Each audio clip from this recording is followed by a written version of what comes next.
Yo, welcome to the Outside the Box podcast. I am Jacques Slade. I am the degenerate of the group.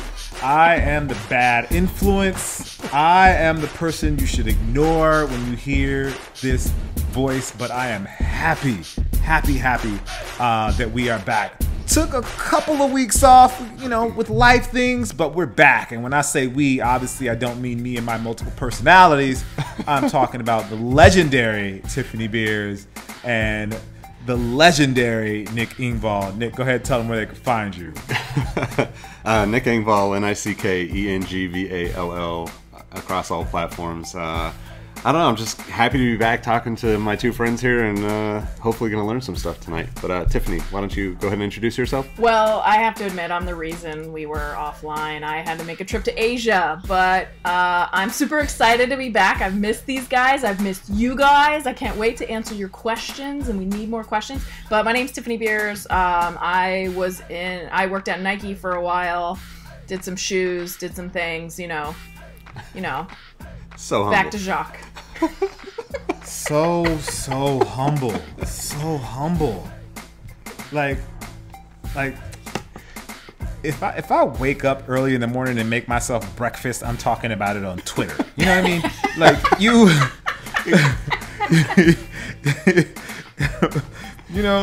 do some amazing things and just be like, yeah, I'm just Tiffany. Yeah, and I'll be like, I made breakfast this morning. My eggs had spinach in them. And but all right, we'll go with that. Yeah, you're just Tiffany. All right, well, let's kick this show off with some auto news and sneaker news, which is really up Nick's lane more than it is mine. Nick is a big car guy. For those of you guys that don't know, if you want to talk cars, make sure you hit up Nick, and he'll be able to go back and forth with you. If you hit me up about cars, I'm just going to forward your request to Nick. So don't hit me up about cars. And Tiffany races cars. Okay, so really the other two people on the show. Again, I'm not the one to listen to. It's the other two people on this podcast. I'm just proving my own. There's a pattern for proving my own points here. Yeah. I'm saying proving my own point. If you happen to catch the unveil of the Tesla Model Y, which is a crossover SUV, an electric crossover SUV that's supposedly going to be released in 2020, you may have noticed that Elon Musk, the CEO of Tesla, had on a custom pair of Air Jordan 1s. And they were a little bit over the top. Let's see, what does this say? It says they had the company's logo was laser cut and embroidered on the toe box in red metallic leather to match the quarter's bold swoosh. Bold swoosh is a good way to put it. Had a mixture of python and pony hair, and the laces were swathed in a rich Horween leather. It looks like there was leather on the liner as well. Yeah, I mean, they fit. I guess they fit Musk's personality. They were Nick. Who was the guy that designed them? I can't. What was his name? It was DeMarco Customs, I believe. DeMarco Customs. Yeah. Yes. I think it's cool to see customizers getting the opportunity to do this kind of stuff. I think it's it was a little over the top because. I guess like Elon Musk, everything he does is over the top, but like he did like this karate thing to show the shoes, which was, I don't know, it was just interesting, I guess. But I think it's cool to see, because I look at it as like, this is kind of just the evolution of the, mainstream influencer world, right? Nike would love to have the product placement. Jordan brand would love to have the product placement to have this anyway. So it's cool that somebody else got to get in the mix and do something. It might mean that now we'll see, Nike making PEs for Elon Musk in the future. But, regardless of the shoes, like I don't know if I could walk around with like a big logo on the toe box of a brand that I, a car that I drive. But, I also don't own a car company. So I don't know. What do you think about this one, Tiffany? I mean, all I can do is laugh. This is such a joke. I mean, okay, so he cares about the environment, right? But clearly doesn't care about animals, right? If it's real python and real pony hair and real leather, like, do I need to say more? We don't know if it's real or not, but like if you're in for the environment, be in for the animals too, right? Yeah. That's my first comment. I do like what Nick said about the customizers getting some airtime. I like that, but if I were the customizer, I'm sure they said the Tesla logo has to be readable from the ground for the cameras, right? Yeah. So you can actually see it. So he had to make it as big as he could, but I don't know. I'm thinking that's not comfortable at all. Not comfortable. Yeah.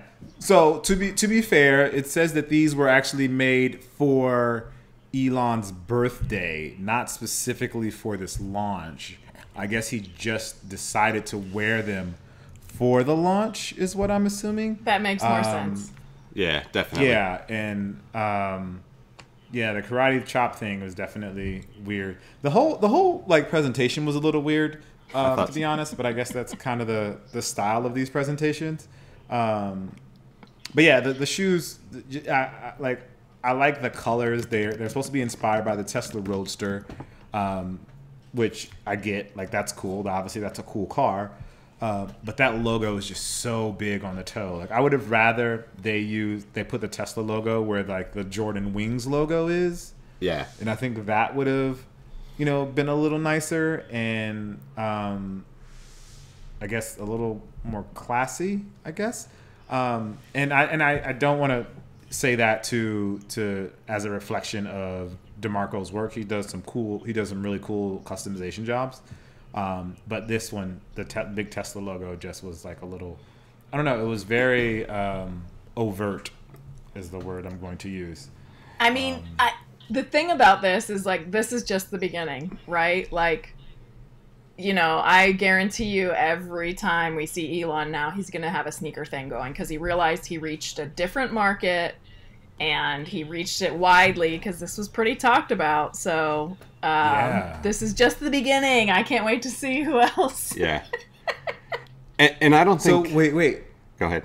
Go ahead, Nick. I was just going to say, I think, like, I don't know DeMarco personally. I have seen his work before, and I think he does really great work. And I also just noticed, like, after seeing this, I went back to his page and kind of looked around, like, him and his dad are starting their own brand of footwear, which is, like, all handmade stuff, which I think is really cool. And to have, to know that behind this opportunity is really, really awesome. The fact that, from what it sounds like, Elon just decided to wear them, for the event.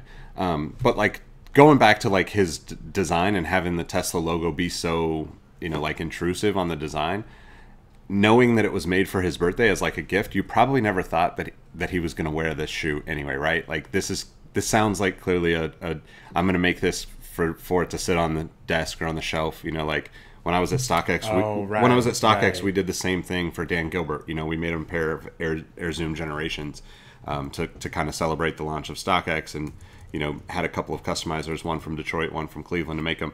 So like there's like it seems like there's more of a story to it, but what I think is totally fascinating is like Elon just wearing the shoe. Like the other part of it is that he's not wearing the shoe in like a fashionable way, right? Like he's like, and like people made fun of me for this for years, right? Like I wear jeans over the top of my Jordan 1s a lot of times, right?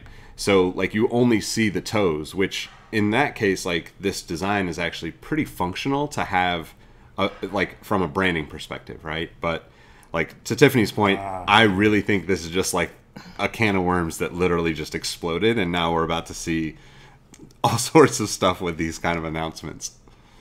Good effort on the branding play, but I'm not buying it.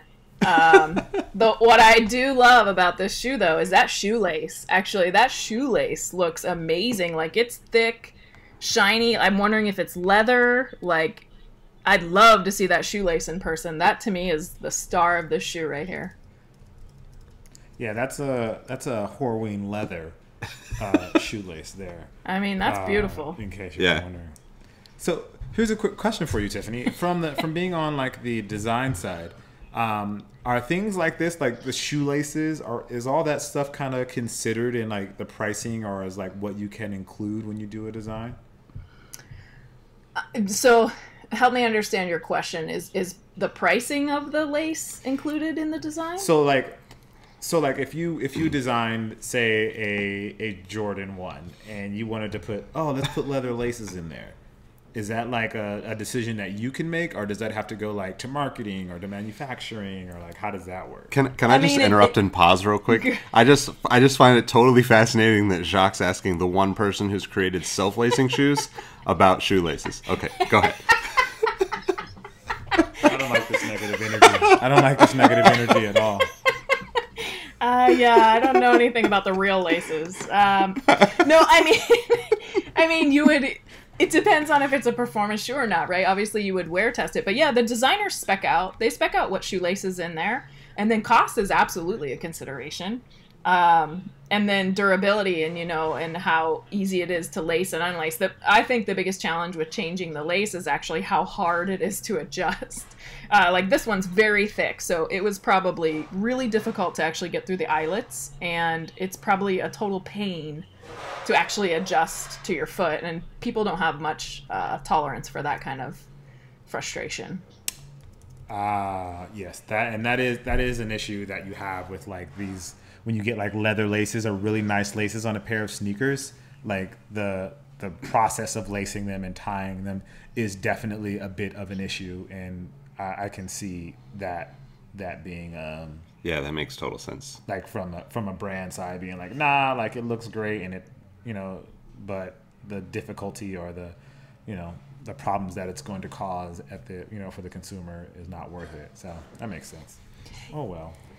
Yeah. I mean, I think just laces is an interesting topic. We could probably do an entire podcast on it, but when oval laces finally came out, like oval, that shape comes untied less, right? So that's why a lot of performance shoes, you see oval laces in them, where a round lace really will come untied pretty quickly. A flat lace is not as bad, but there's people that study this stuff like intensely. Wow, I didn't even think about the round, oval versus flat laces. That we've all learned something today, ladies and gentlemen. Hope you guys hope that was as enlightening to you as it was to me. But let's keep this moving. So there is some more vegan sneakers on the market, which I'm all for. Trying to help the environment any way we can. And these are pineapple vegan pineapple, made in collaboration with Pinatex. Which I imagine means it's a pineapple textile because, breaking down words here, I feel like I'm learning how to read.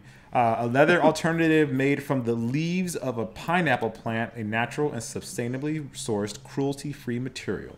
Mercer Amsterdam is the first brand in the luxury sneaker segment utilizing the specific type of leather alternative, looking to further expand its options in the future. So this basically, the shoe is made from the fibers from the leaves of the pineapple plant.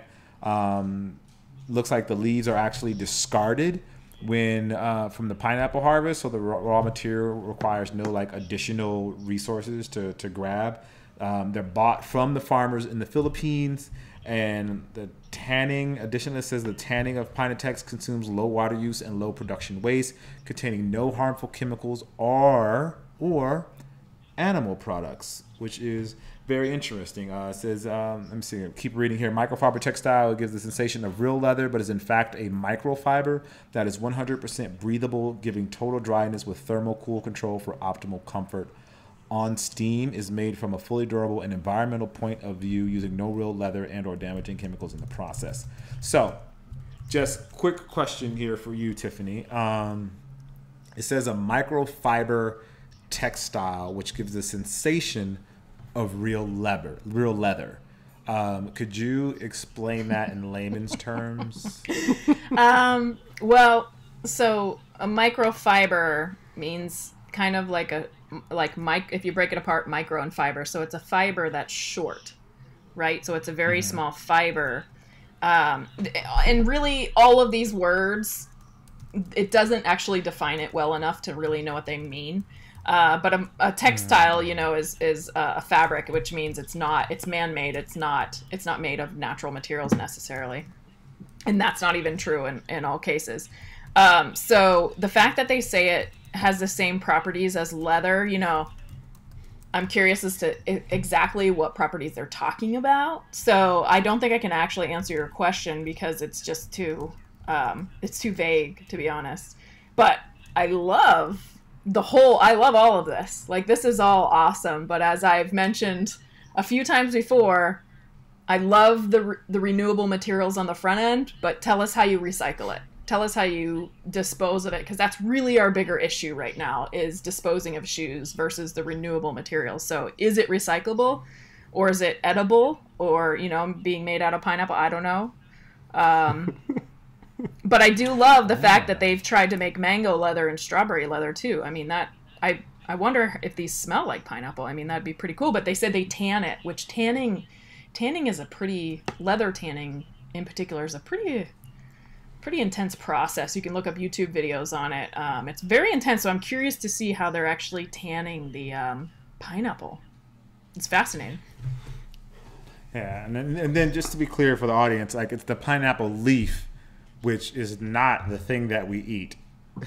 I don't think those are the same thing. Maybe it's just the top that they usually break off, the little leaves that they break off at the top of the pineapple, I'm assuming. Again, obviously, my knowledge of the physical structure of a pineapple is super deep. So, made that clear. Hopefully, everybody understands. But I think it's cool that they are using these sort of materials to help with the environment and trying different things and looking at different options.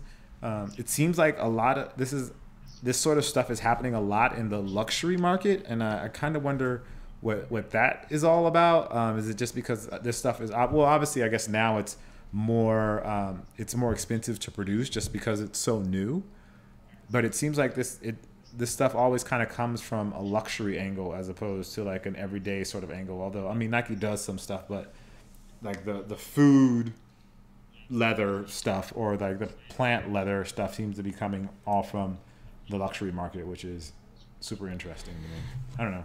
I mean, I think part of it is that you have like, this perception that the luxury market is the person that's going to pay the extra for that initial cost of new product, right? Or new stuff. This particular company, Mercer, did the NASA shoe we talked about, last season.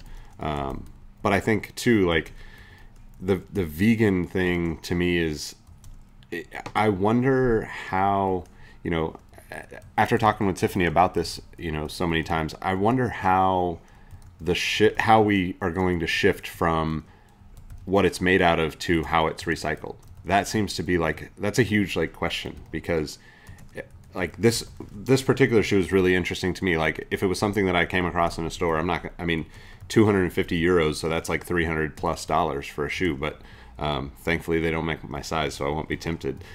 But I mean, I think that kind of like sales pitch, I guess, in the luxury space is a little bit, I don't know, it sounds superficial to say it, but it seems like that's more of a thing that people want to just be able to go out and say that they're doing, rather than buying something that they know can be recycled easily or turned into something else easily, and it actually is impactful, on the long run for the environment. It seems like it's more of just a marketing ploy, right? I don't know.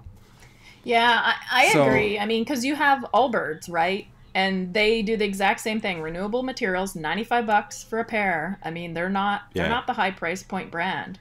And they're doing it over and over again. They have the tree shoe, the wool runner, the sugar sandal thing. I can't remember the name, but yeah, I mean, this is gonna get old soon, I think. I think maybe word is out. I don't know. I hope we can spread it more with this podcast, that it's more about how you recycle it than it is what you make it out of. And we got to get people to start kind of focusing on that, and even hyper focusing on it, because you're still gonna see a pineapple in the landfill. So here's where I would argue that most people, because they don't, I don't know if they know enough or if they just don't care, they would probably assume that because this shoe is made out of pineapple, that it's not going to end up in a landfill somewhere, that it's going to biodegrade at some point. Like even me, so like before you told us, Tiffany, like the corn shoes, I would assume that, oh, these, eventually they'll fall apart and they'll be biodegradable. Like once you get them done wearing them, they'll just fall apart. You just hear that there is a food or a plant, plant-based that I think the public perception is like, oh, or maybe it's just my perception and I'm just being totally ignorant here, that it's biodegradable. I don't think they think that, oh, they made it out of corn, but this is going to last. This is going to be in a landfill for 100 years. I don't think people think that way. Yeah, I think you're right. There's still a level of education to go. And at the same time, I'm looking at Pinatex right now, which is the company that makes the fiber, and it basically makes the material. And they do say it's a cradle-to-cradle material. And so, short of Wikipedia and cradle-to-cradle, but that means it's recyclable. That's awesome. Whether it's recyclable in our current recycling system then becomes the next question, right? And I think we talked about this a few times. Like, sure, a lot of things can be recycled if you take them apart enough, but most consumers aren't going to do that, right? They know cardboard, glass, and trash. Some areas do more, but if it doesn't fit in one of those bins, it's not getting recycled. Yeah, and I would say too, like, I do think that it's still important that we're thinking about, cruelty-free options, right? Like, I just think that, like, at this point, like, we don't have to, like, give up, like, so much land, just personal belief, but, like, you don't have to give up so much land to raise cows for every product that we make, or, whatever that is. Like, just having other options and people exploring things is still a step in the right direction. But it is awesome if this is something that can be, recycled. I don't know about, like, the whole... Because obviously with the Pinatex, they're talking about, I'm assuming, the upper, right? Like the outsole, midsole seems to be more of traditional material, but... Yeah, they didn't really mention it. I didn't see them mention the midsole. Oh, yeah, and that's I didn't even think about that. See, again, I'd have been like, yeah, it's pineapple. They make it out of the leaves. Yeah, that's going to help the world. But then the rubber outsole will just be, floating in the ocean somewhere. So there you go. Tell you how much I know. And this is why they have Tiffany and Nick on this podcast, because otherwise I'd tell you guys, go buy the pineapple shoes. It'll help the environment, lower your carbon footprint. This is how we help America. I guess I have a question. I have a question for you, Tiffany. And I don't know if you know too much about this, but tanning, like, I've heard the same thing where it's just like it's a total strenuous process for the creation of leather and that finish that it gets. But this is kind of interesting that saying that the Pinatex consumes low water use and low production waste with no harmful chemicals or animal products in the process of tanning that, pineapple leather. Is that's not like... Is that something that can be replicated, in your opinion, on other types of leathers? Well, so it is, right? So, like, there's other cleaner ways to tan leather now, and I, off the top of my head, can't remember, but I do recall Nike having, it's like part synthetic, part leather, I can't remember what they called it, but... there are improved processes for tanning leather, and yes, exactly what they mention in here. It's no dangerous chemicals, no animal waste, things like that. Those are originally, when leather was tanned, you got to think about it. It's a skin off an animal. If you just let the skin sit there, it's going to smell pretty bad and have some other side effects. So you have to do a lot to get it basically dried out and treated. So it's very intensive process to make that happen. And then if you think too, right, like a cow bumps up against a fence with the the sharp things and gets a big cut. That's now a mark in the leather, right? I mean, this is a little bit gross, but that's a mark in the leather that has to be cut out. People won't use that, right? So people like really perfect leather. It's just like the vegetables in the grocery markets. They're all like in perfect shape or form, or people won't buy them, right? Which is ridiculous. But so leather goes through that also. And then, that when you buy leather, you're buying it by the yard or the meter. So, and then the quality of it. So if there's like, you know, the weird little short pieces from the legs or some weird thing in the leather, then that all gets cut off to basically make as shapely usable as possible. So you end up with a lot of waste. So yeah, I mean, leather tanning is improving, but probably a majority of leather items that you own today are from the kind of bad chemical processes and waste and all kinds of stuff. I visited a leather tannery one time, and it was, I still have visions of what I saw there. I still have memories, very, very strong memories from it. It was it was fascinating, and it's an old process. Tanning leather is an old process, so it's like, how did they figure that out? You know, like that's what always blows my mind, is like how they figured that out back in the day. And so it's really I used to watch, you know, I mean, I still watch a lot of, like, going back to the start, like automotive stuff, and one of the most fascinating like series back, I don't know how long ago it's been, but like when Discovery Channel did all of those, like American Chopper, American Hot Rod, all those things, a lot of those guys are making, like, you know, they're hand making so many of those, like, leather interior pieces or leather seats for a Harley or something like that. And just watching that process was fascinating to me. So I can only imagine, like, in person. Yeah, absolutely. And again, there's great YouTube videos on it. And you have to keep in mind, there's vegetable tanning. There's, you know, I think a lot of the chemical side is chrome tanning. And that all impacts the durability of the material too, right? So as you get to more environmentally friendly processes, the durability sometimes goes down, right? Because you're not impacting it in the same way. So I'd love to know more about the tanning process of this pineapple, especially the leaves, because the leaves are quite small. Yeah. And I'm trying to picture how they tan those small leaves. Like, are they splitting them in half? Like, do they have some super giant pineapple leaves that they're using? But, you know, because if you think of a cowhide, it's actually quite large compared to a pineapple leaf. Yeah. So their process must be quite different. I bet it's fascinating. I hope they drop a video of it. Yeah, that would be awesome.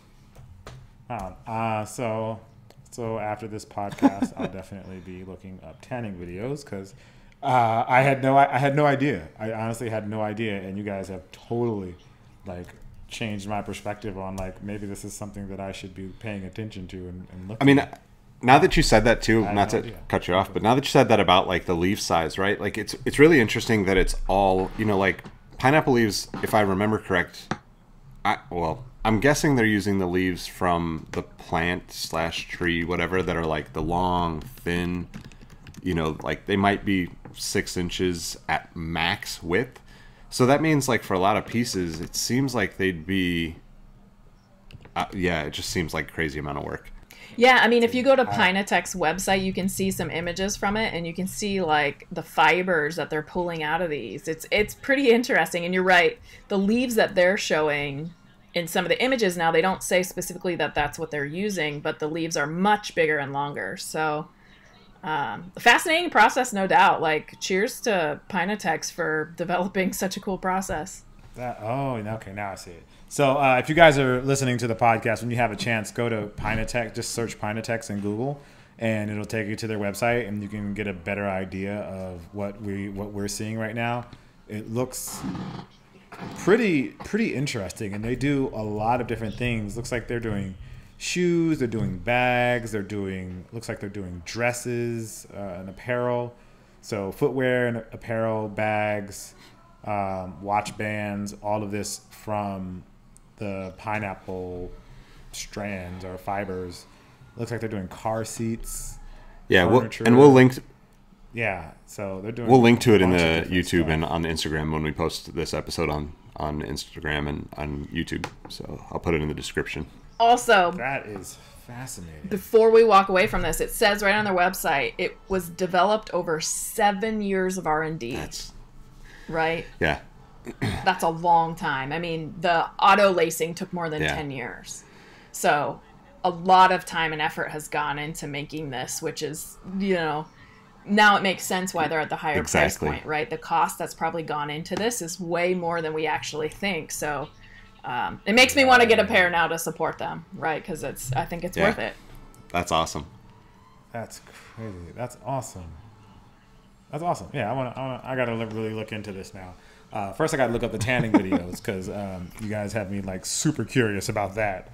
And then I'm gonna look this company up, find out a little bit more information about them. It's really cool. That's awesome. That's cool.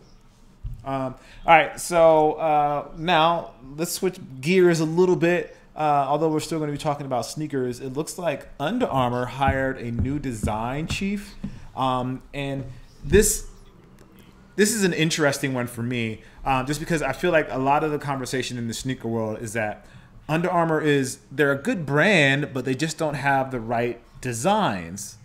So it looks like they're hiring a new chief designer who I imagine could I hope is going to introduce maybe like a new design language. And, you know, I feel, Tiffany, correct me if I'm wrong here, I feel like the chief designer, or whoever is like the lead designer at a company is the one that kind of sets the tone for what designs are acceptable or what style is sort of acceptable and how malleable things can be. So for Under Armour to hire someone in this position, it seems like seems like Kevin, I guess in this situation, Kevin Plank, is really ready to possibly shift how his company views design or how they design things. It seems like someone in that position would come in and almost can change the direction of a company's design language. I would hope that they wouldn't bring someone in like this to do the same thing that they're already doing, if that makes any sense. Yeah, I mean, keep in mind, I wasn't a designer and I didn't work in the design org. I worked very closely with designers. So from my perspective, yeah, a CDO like this, chief design officer, he's going to come in and implement a new direction and maybe a new way of working, right? But he's still an executive, right? So he's going to be managing people, right? He's going to be more inspiring and working with the people. So you're right that I think he probably will adjust the direction if it's needed. But from my experience, you know, the CDO is going to help set the direction, but not down to each shoe and not down to each design. I don't believe they should be working at that level, right? They should be inspiring their designers to follow a new ethos or a new like vision. Like, are they going to go after space and NASA and that type of thing? Or are they going to go after natural materials, or, you know, like, where are they going to focus on? But what for sure I think you will see, but it'll take a few years to see his impact, right? Because if you think about the shoes that are being designed right now, we're not probably going to see those for a year to 18 months. So we won't necessarily see his impact until then. But I think it's more about people, right? And building an org and making sure your org understands the direction and is driving towards it, and they're inspired and they're excited. And, you know, there's a lot of young designers out there and a lot of great designers, and they want to go to work every day being super inspired. I'm excited for Casey. I worked with Casey at Nike. This like I said, when you guys mentioned, I was like, what? That's amazing. Cool. So this is super exciting. Yeah, and just to be clear, the guy, and I haven't said his name, but his name is Casey Jarvis. He used to work at this company, an outdoor brand called Black Diamond. He was the vice president of product and design, I should say, for Black Diamond. And prior to that, he worked for Nike and General Motors, among a few other companies. And it looks like his job is going to be, he will be responsible for design teams across all product categories and regions, and will incorporate athlete feedback and global trends into future product concepts. That was very corporate, but it does speak to what Tiffany just said, though. It says he will be responsible for design teams across all product categories and regions, not designs specifically. So he'll be, again, you know, what Tiffany said, he'll be managing people and hopefully inspiring them to create crazy and incredible product, not actually designing himself, which is something different entirely. I guess, and then that kind of leads me to the question, and I'll toss this one to you, Nick. Do you feel that it's really just design that's the thing that's holding Under Armour back? I think that Under Armour's logo is terrible. But I don't think that that's the only thing. I think that, you know, they've struggled to have like a consistency across a lot of their footwear product, right? Where you know, you see the memes online, right? You see like a picture of an Under Armour shoe with a swoosh on it, and it's like, okay, well, that's better than the Under Armour logo. But taking that a little bit further, right? Like when they first came out, I'm going to talk about basketball shoes specifically because I feel like their running shoes have not really had too much change in probably a decade, other than like the hover stuff. The hover stuff I think is like their first like got it right all across the board approach to things, because it just like had this like whole vibe across all of the like categories. But what was really interesting is like they had early basketball stuff. They had like a very like, I just call it smooth style, right? Like a lot of the shoes had a very like Jordan 11, Jordan 12 look and feel to them aesthetically. And you know, that worked out well, I guess, for at that time, because it was like the first time we were seeing Under Armour product on the basketball court on the pros, right? And then it kind of like it held that for maybe 3 or 4 years, and that was right as they were launching the product. But then as the product launches, they kind of went to this like they had, you know, the micro G cushioning, which was great, but then they had like this like they had, you know, the anatomic spawn thing that was like completely different from the previous year's micro G stuff, and like it looked like there was no consistency or connection to it. Like, and I think that's something that, you know, hopefully the quote in here is like CEO Kevin Plank promises nothing less than as a design revolution. To me, that is like making sure, you know, and, you know, I don't know KC personally, but I think that as a leader, like in that space, coming in and saying like, we just need to have some connectivity between these so that people can look at a running shoe and know that they can find a basketball shoe that has a similar vibe to it. Not, you know, not necessarily all the same, but at least across a certain amount of them, so that you can have your crazy shoes, right? But like, if you think about like, Under Armour had like, you know, like early Steph Curry shoes before he had a signature, right? Like those crazy high tops, like where it was like, well, is this like a boot or a skate shoe, or what's going on here? So I'm hoping that actually, you know, that's what they're thinking, and their, you know, direction will be from it, because I feel like that was where they just always seem to have struggled to have like consistency. You might find one that looked really good, you know, and obviously all of that is very like opinion based, but there's definitely nothing that like you could connect the dots. And I would say that primarily that only works when you're, you know, talking about the original Jordan line, right? From like ever since then, people want that familiarity that comes with, oh yeah, it looks like a, you know, Nike shoe, or it looks like a Boost shoe or Adidas shoe, whatever. So I'm going to push back a little bit on something you said. Question: is Under Armour's logo really? Is it bad? Is it like, I feel like that I hear that a lot. People say that the Under Armour logo is bad. Is it that the logo is bad, or is it just that we're so used to seeing Nike and Adidas and the way that those logos are styled that we just haven't come to accept what we get from Under Armour as far as that logo looks? That's a great question. Go ahead, Nick. I mean, personally, I think that if you look at the way that logo, you know, from the beginning of Under Armour, right? They made literally Under Armour. They made underwear for performance-based underwear, right? Like performance-based shirts, like, you know, all performance, like apparel, that the logo was not as important on that product because you're wearing it under everything else that you're going to wear to go out and play whatever sport that you're participating in.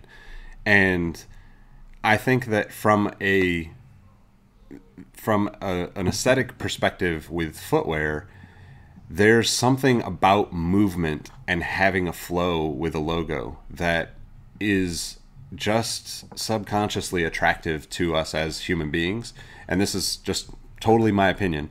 But if you look at like Nike, you look at the Reebok Vector logo, you look at Asics, I wouldn't even put Adidas in there because Adidas, personally the logos are very like just bland to me. I think the Trefoil logo is really dope, but as a like lifestyle thing. But like the brands that that the logos look like they can have motion in it, to me, I associate that with performance. I don't know why, and hopefully I'm not the only one, or maybe it's great that I'm the only one, but that's where the logo comes in. It looks very, very, very stationary, very like stuck, in my opinion. How about you, Tiffany? Yeah. Tiffany, what were you going to say? Well, so I think I'm not a logo expert by any means, but when I first saw the Under Armour logo, I instantly thought Hurley, because it's an H, like, even though it's a UA, but like it's so similar to the Hurley logo. So I just Googled both, and you look at them side by side, and I think you're right, Nick. There's a flow to the Hurley logo, and nothing crosses, like no lines cross. And I think, like, if you look at even cursive, like, when cursive is done well, it's very careful how lines cross. And I think how the U and the A crosses is, I don't know, it's abrasive for some reason. Like, it also, this, I think the second thing that from working in shoes you look at is like, is the logo have any function? I mean, as an engineer even, does the logo have any function? Because I have to put it on the product. So if it has a function, that's better. So for example, like Adidas' 3 stripes, effectively you're adding that extra material, which is extra reinforcer, if you will, if it's leather or, depending on what you use. So it actually sort of has a function. The swoosh, not maybe as much. But so to me, the Under Armour logo could have a total function to it, right? If applied correctly. But to me, they just kind of slap it on the side of the shoe as big as they can. And, I don't love it at all. I don't at my core believe that a logo can ruin a brand, though. But it probably can. I just think it's disappointing because logos are hard. And I think the good example in the Under Armour world for this is like the public opinion on like Steph Curry stuff has always been so much higher once he got his signature stuff, right? And if you think about it, they replaced the Under Armour logo on almost all those shoes with the SC30 logo. That logo looks fast. That logo looks beautiful. It's the perfect blend of his initials and his number. And like, to me,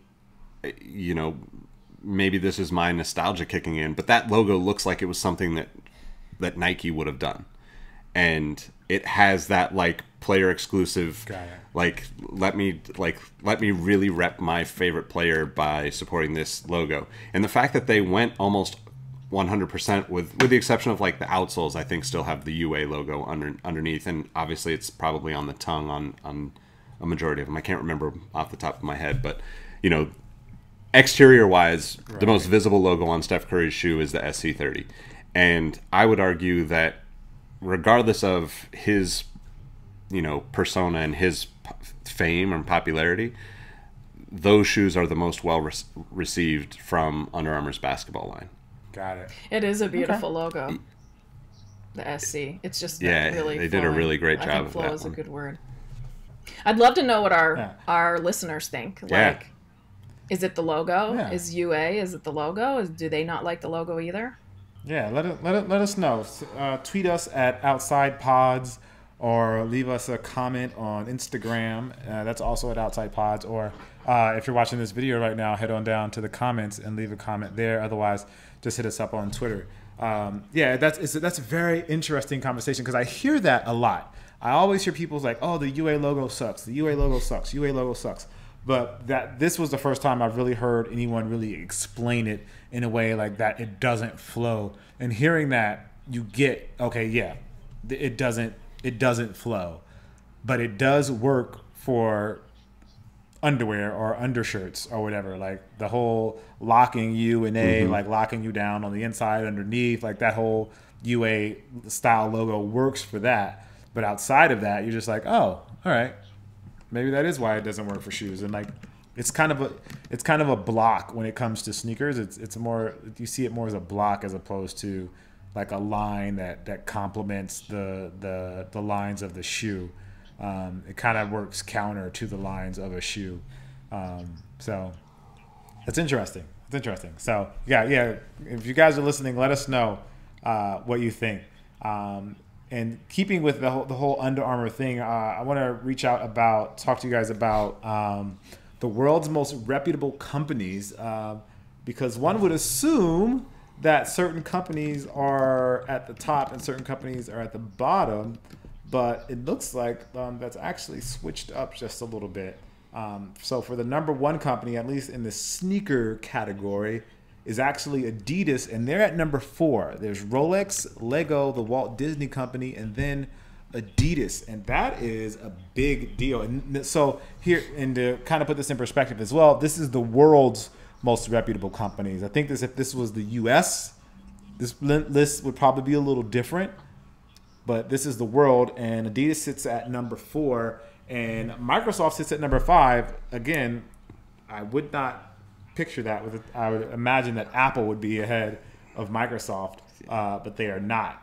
Coming in at number 15 is Nike, right behind Google and right above Visa and Rolls-Royce. So it's a really, I guess it's a really interesting look at, I guess, how sneakerheads and sneaker culture look at companies, and how the world at large looks at companies. I just never imagined that Adidas would be above Nike, in, you know, especially with the sneaker world. But when you think about Adidas and their imprint over the rest of the world, I guess it really starts to make sense. Adidas is really a big deal overseas. Like Nike is huge here in the U.S., but I think Adidas probably runs the rest of the world. Am I wrong about that? I mean, I would say that, yeah, that's probably a big part of why this is, you know, why Adidas is higher up on this. I'm still surprised that Nike isn't higher, at least higher than 15, but it's actually insane to think that Apple's 57. I don't know. That's so far down. I have a hard time thinking of like 56 companies that are more reputable than Apple. But maybe that's just me being a fanboy. I don't know. Yeah, I'll say my fan card is out. There's lots of other companies on here too. Starbucks is at 96. That's pretty low to me. eBay is at 94. That's kind of low to me as well. As a camera guy, I'm excited to know that Canon is at number 7. Sony is at number 6. So that's right up my alley from a camera guy. Netflix is at number 9. So that's I imagine that's a pretty new entry. And thinking about that, Netflix looks like to be one of the few, like, what I would consider new companies on the list. I don't see anyone else that's relatively new that's on here. Kellogg's is at number 33. Shout out to cereal. I'm all about that life. Well, how about number 16, Visa? I mean, that one's super weird to me, right? They make credit cards, right? They give you money, I guess, when you need it. But everybody else above them has a product, whether it's software or physical product. And then Visa rolls in there, which is, I think that's super interesting. I mean, they're right above Rolls-Royce, which is funny. Yeah. And then to follow that up, MasterCard is at 35, and I don't even see American Express on here. And I would assume that American Express would be higher than both Visa and MasterCard. It seems that, but maybe I'm looking at the list in the wrong way. Maybe I'm looking at this, in some way. So let me see. So to determine the list, they surveyed more than 230,000 individuals in 15 countries. Companies considered typically have revenue in excess of $50 billion, a presence in all surveyed countries, and brand familiarity with at least 40% of the general population. Yeah, so I would assume American Express meets that. I mean, that criteria. maybe Visa's Absolutely. just. Maybe they don't. I mean, Heinz. Wait, where's Heinz on there? Sorry, Heinz 58th. Apple is 57th, and Wow. Heinz ketchup. Ketchup is one spot more reputable, one spot least reputable. You know, so if you read up or further in this article, it talks about, you know, it's all about your reputation, right? The reputation based on the stats you gave us there of the demographics and amount of profit and everything, Jacques. So it's like, okay, if it starts to make more sense, right? If you think about scandals, like sexual scandals, or like, did a company stand up for some of these social issues or not? Like, I think the ones that chose to make a stand are like Lego, super diverse. Like Lego is play and everybody, you know, like I think you can start if you read further up in the article, you can start to see why some of these companies at the top are there and why some other ones are more towards the bottom. And made a stand or not, it might have worked for you, might not, but this is absolutely fascinating. Like if you compare this to the most innovative companies and some of these other lists, like I think it really starts to show what companies are really trying to make the world a better place. Definitely. That's an awesome way to look at it. That's an awesome way to look at it. And I stole that out of the article. They actually say that. Oh. Well, I'm going to act like you said it, and I think that's a good place to end the podcast today. And I'm going to end that with asking you guys, what do you guys think is the most reputable company? Let us know at Outside Pods. And what do you think is the most innovative company? Let us know at Outside Pods as well. That's on Twitter, on Instagram, and also you can find us on the YouTubes at that as well. Good show, you guys. Good show. We covered a lot of topics. Reputable companies, pineapples, and Elon Musk's custom Jordans with a giant Tesla logo on them, and some movement at Under Armour. I really hope this is a big change for Under Armour. I really I fight for the underdog. I still consider Under Armour the underdog, and I always want them to do well. So hopefully they get this together. Hopefully Casey can step in here and change some things for UA. But anyway, this is the Outside the Box podcast. Thank you guys for coming back and listening. We know we were gone for a while, but we're happy to be back, and we'll be here every week. And we're happy that you guys are listening. I am Jacques Slade. You can find me at Cousteau all over the internets. That's Kustoo. That's Instagram. That's Twitter. That's Snapchat. That's Bumble. That's Grindr. That's Amazon. All of those places you can find me. But this show would not be what it is without the other two individuals here, and I say that, and I mean that. I know I joke around about it a lot, but these two bring so much to the show, and really, you wouldn't want to listen to me just ramble on for an hour. So that's why I have them here, because they really make this show what it is. Oh, Nick, well, I appreciate that, and also the same to both of you. I just really enjoy these conversations, but you can find me at Nick Engvall, NickEngvall on all platforms, or at Sneaker History on all platforms as well. And like I said, I'm just love learning and discovering new things on this show from Jacques and Tiffany. Tiffany, go ahead and let them know how they can find you. Tiffany Beers, you can find me on Instagram and YouTube, and also probably Outside the Box more than anything these days. But I'm so excited to be back and chatting with these guys. Like, who gets an hour of Jacques Slade's time? I mean, on a weekly basis, right? Like, me and Nick are pretty lucky. Very much so. Wow.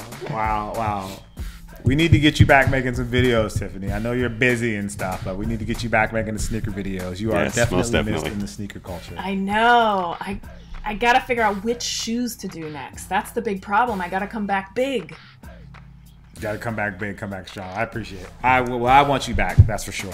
All right, guys. Thank you guys for listening. If you have anything you want us to cover, if there's some relationship advice you need, I am always available to you. Can't end the show without that, because that's really the most important thing. I'm going to get out of here, go get me some food. But before that, I got to watch these tanning videos. You guys have a great day if you're listening, and I'll see you guys soon. We'll see you guys soon. Peace.